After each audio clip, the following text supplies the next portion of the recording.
தற்போதைய நிகழ்வை நாம் பார்த்து வருகிறோம். ஆதரவற்ற மாணவர்களின் அவர்களை கேளிக்கை பூங்காவிற்கு சுற்றி பார்க்க அனுப்பி வைக்கும் நிகழ்வில் ஆளுநர் கலந்து கொண்டிருக்கிறார். அதை நாம் திரையில் பார்த்து வருகிறோம். சென்னை கிண்டியில் இந்த நிகழ்வு நடைபெற்று வருகின்றது.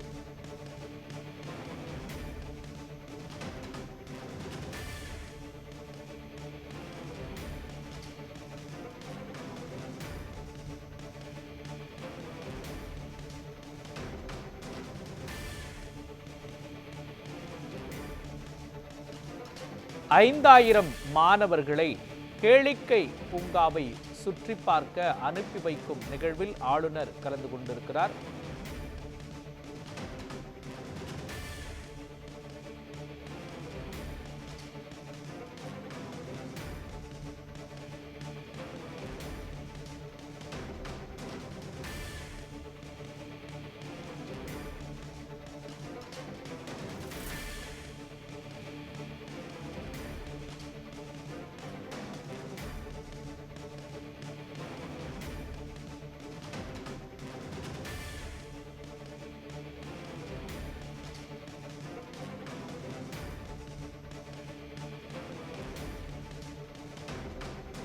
ஆதரவற்றோர் இல்லத்தில் தங்கி படிக்கும் மாணவர்களை கிழக்கு கடற்கரை சாலையில் உள்ள தனியார் கேளிக்கை பூங்காவை சுற்றி பார்க்க ஆளுநர் என் ரவி ஆளுநர் மாளிகையிலிருந்து கொடியசைத்து வழி அனுப்பி வைக்கிறார்.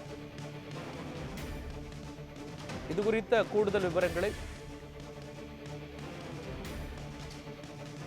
அந்த காட்சிகளை நாம் பார்த்து வருகிறோம்.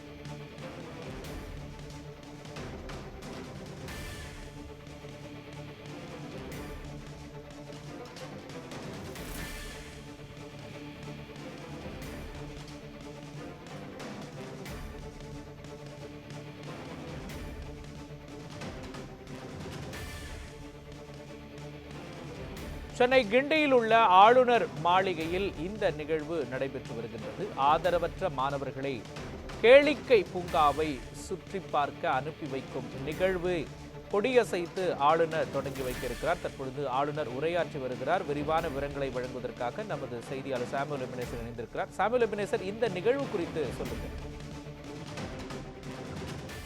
மோகன், இன்று ஆளுநர் தமிழக ஆளுநர் என் ரவி அவர்கள் அதாவது ஆதரவற்ற இல்லத்தில் தங்கி படிக்கும் 3000 பள்ளி மாணவர்களை கிழக்கு கடற்கரை சாலையில் உள்ள தனியார் கேளிக்கை பூங்காவுக்கு சுற்றி பார்க்க ஆளுநர் என் ரவி மாணவர்களை இன்று ஆளுநர் மாளிகையில் இருந்து கொடியசைத்து அவர்களை வழி அனுப்பி வைத்திருக்கிறார். வழி அனுப்பியது மட்டுமல்லாமல் அவர்களுடன் தற்போது உரையானது நிகழ்த்தி வருகிறார். மாணவர்கள் எல்லா விதத்திலையும் அதாவது தங்களை முன்னோடியாக இருக்க வேண்டும் என்றும் அவர் அதாவது தனது உரையின் வாயிலாக தெரிவித்துக் கொள்கிறார். படிப்பு மற்றும் சமூக அக்கறை உள்ளிட்டவைகளில் மாணவர்கள் தேறியவர்களாய் இருக்க வேண்டும் மற்றும் உலக அறிவையும் மாணவர்கள் அறிந்து கொள்ள வேண்டும் என்றும் அவர் மாணவர்களுக்கு அறிவுரையானது வழங்கி வந்தார். இந்த நிகழ்வில் அதாவது பள்ளி ஆசிரியர்கள் மற்றும் பள்ளி மாணவர்கள் என பலர் கலந்து கொண்டிருப்பது குறிப்பிடத்தக்கது. மோகன்,